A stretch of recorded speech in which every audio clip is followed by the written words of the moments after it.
Милиони хора всеки ден строят и оставят следа след себе си под формата на сгради. Не е важно дали тези сгради ще бъдат блокове, къщи, офиси или някакъв друг вид строителство.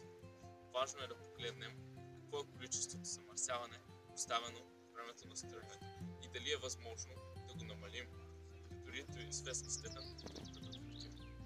И тук идва методът, наречен зелено строителство.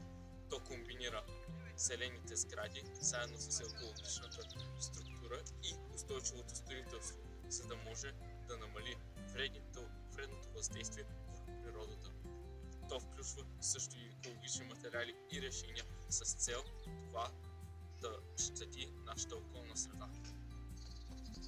Според проучване на Wim, строителният сектор допринася за 50% от климатичните промени, 40% от замърсяването на питейната вода, 23% от замърсяването на въздуха и 50% от отпадъците в депата. В изследване на Американския съвет за зелено строителство, тази индустрия съставлява 40% от световното потребление на енергия и изчислява, че до 2300 година емисиите от търговските сгради ще нараснат с 1,8%. Друг вид проблем ще е промяната на земната повърхност, заради изсичането на растителността и изкопните дейности.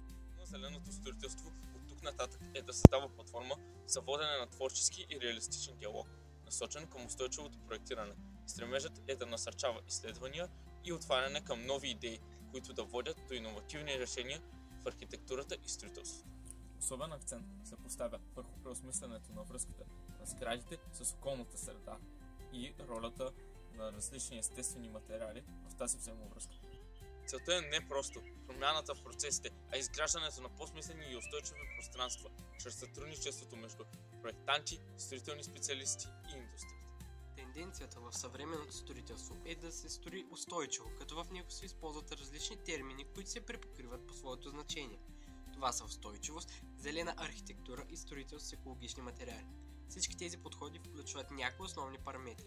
Част от перспективите за развитието на зеленото строителство е използването на естествени строителни материали. Те осигуряват добър микроклимат в помещенията, като пасивно регулиране на влажността в помещенията, баланс между топлоизолирането на сградата и повърхностите в помещенията, както и усещането за комфорт. Чрез тях се постига добро качество на въздуха чрез естествена вентилация, изследване и ограничаване на въздействието на електромагнитни полета. Примери за екологични материали са непечената глина, тръстиковата изолация, гнобената вата и дървесната изолация и други.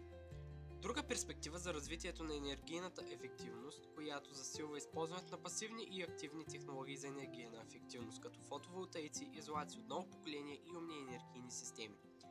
Кръговата икономика в строителство също ще допринесе под някаква форма за развитието на зеленото строителство. Това представлява повторна употреба на строителни компоненти и рециклиране на отпадъци, за да се намали загубата на ресурс. И не на последно място ще добавим и озеленяването, което освен че ще придаде по-различен и интересен архитектурен вид на сградата, но ще подпомогне на сградата да бъде по една идея по-екологична към околната среда. Дървената къща в Велчево е компактен и практичен проект, който е пример за това как подобна къща може да се завърши в рамките на само 3 месеца. Работата по него обхваща изграждането с изключение на вътрешното обзавеждане.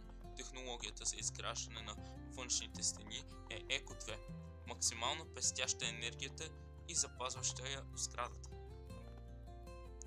Водейки се от примерите и нашите собствени идеи, участвайки в конкурси и проекти, точно като този, ние се приближаваме към по-добра среда за всички хора. А един от тези начини е точно чрез зеленото строителство. Това е бъдещето, което може да изградим заедно.